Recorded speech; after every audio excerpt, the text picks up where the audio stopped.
السلام علیکم، knowledge point کے ناظرین کو خوش آمدید کہتا ہوں۔ آج ہم جانیں گے برمودا ٹرائی اینگل کی پر اسرار اور خفیہ راز، اس جگہ کیوں ہوائی جہاز، بحری جہاز وغیرہ غائب ہو جاتے ہیں، اور آج ہم سائنس کی روشنی میں برمودا ٹرائی اینگل کے خفیہ رازوں سے پردہ اٹھائیں گے۔ تو شروع کرتے ہیں آج کے۔ برمودا ٹرائی اینگل کو ڈیول ٹرائی اینگل بھی کہتے ہیں، کیونکہ اس جگہ سے گزرنے والے بے شمار بحری جہاز اور ہوائی جہاز پر اسرار طور پر غائب ہو جاتے ہیں، اور ان جہازوں کے بارے میں آج تک کوئی معلومات نہیں کہ وہ کہاں چلے گئے اور نہ ہی ان کا ملبہ ملا۔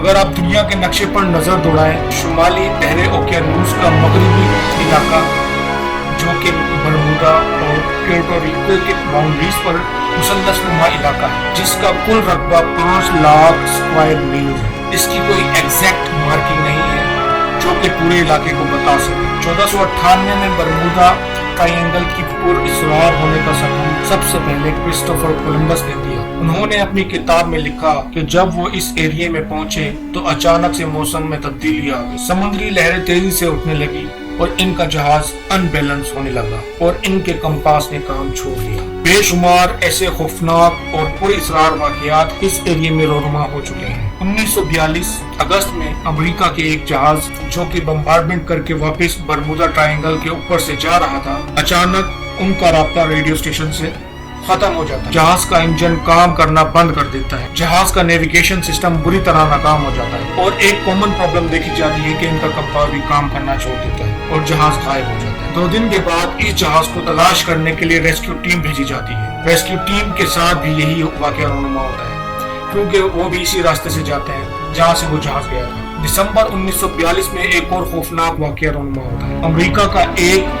جنگی جہاز جو کہ اس علاقے کے اوپر سے گزرتا ہے، اس کے ساتھ بھی وہی واقعہ رونما ہوتا ہے۔ انجن کام کرنا چھوڑ دیتا ہے، ریڈیو اسٹیشن کے ساتھ رابطہ منقطع ہو جاتا ہے اور جہاز غائب ہو جاتا ہے۔ پائلٹ بتاتا ہے کہ میرا کمپاس کام نہیں کر رہا، نیویگیشن نے کام کرنا بند کر دیا ہے، موسم بری طرح سے خراب ہے اور جہاز غائب ہو جاتا ہے۔ اسے ڈھونڈنے کے لیے ریسکیو ٹیم بھیجی جاتی ہے اور ریسکیو ٹیم کا بھی نہیں پتہ چلتا۔ 1970 میں ایک پائلٹ جس کا نام بیوس جرمن تھا، وہ اس ایریے سے لوٹ کر واپس آ گیا۔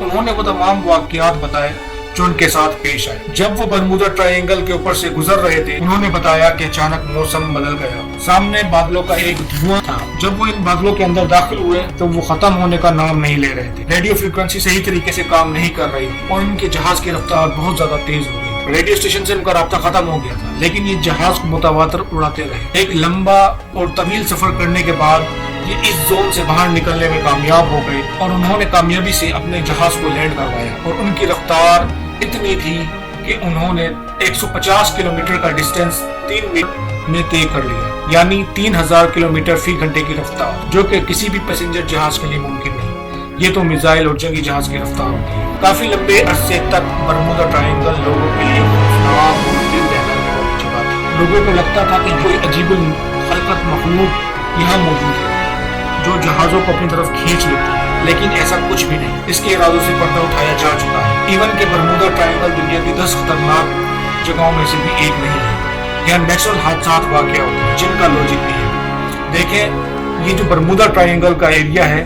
اس ایریا کے نیچے آتش فشاں پہاڑ ہیں جن کو وولکینو کہا جاتا ہے۔ جیسے ہی یہ آتش فشاں پہاڑ لاوا اگلتے ہیں تو زہریلی گیس نکلتی ہے جسے میتھین کہتے ہیں۔ یہ میتھین گیس خارج ہوتی ہے۔ میتھین جیسے ہی پانی سے ملتی ہے تو یہ پانی کی ڈینسٹی یعنی کثافت کو کم کر دیتی ہے۔ جیسے ہی پانی کی ڈینسٹی کم ہوتی ہے، آپ دیکھیں کہ بحری جہازوں کو سمندر کی ڈینسٹی کے لحاظ سے ڈیزائن کیا گیا ہے، جس کی وجہ سے وہ پانی میں تیرتے ہیں۔ جیسے ہی ڈینسٹی کم ہوتی ہے وہ اچانک ڈوبنے لگتے ہیں، اور یہی وجہ ہے اگر وہاں کوئی تیرنے کی کوشش کرے تو وہ تیر نہیں سکتا کیونکہ اس کی ڈینسٹی کم ہوتی ہے۔ دوسری وجہ یہ ہے کہ برمودا کے آس پاس کے ایریا میں چھوٹے چھوٹے سمندری پہاڑ ہیں۔ جب ہوا ان پہاڑوں سے ٹکراتی ہے، جس کی وجہ سے ہواؤں کا ایک بگولا کریٹ ہوتا ہے، اور یہ ہواؤں کا بگولا وہاں کے بادلوں کو اور سمندر کی لہروں کو ایک طوفان میں بدل دیتا ہے، اور اس میں کوئی ہوائی جہاز یا شپ آ جائے تو حادثہ رونما ہوتا ہے۔ تیسری وجہ جو ڈوبنے کی وجہ ہے وہ سمندر کے نیچے موجود چھوٹی پہاڑیاں ہیں۔ سمندر کے نیچے وہ پہاڑیاں جو باہر نہیں نکل پاتی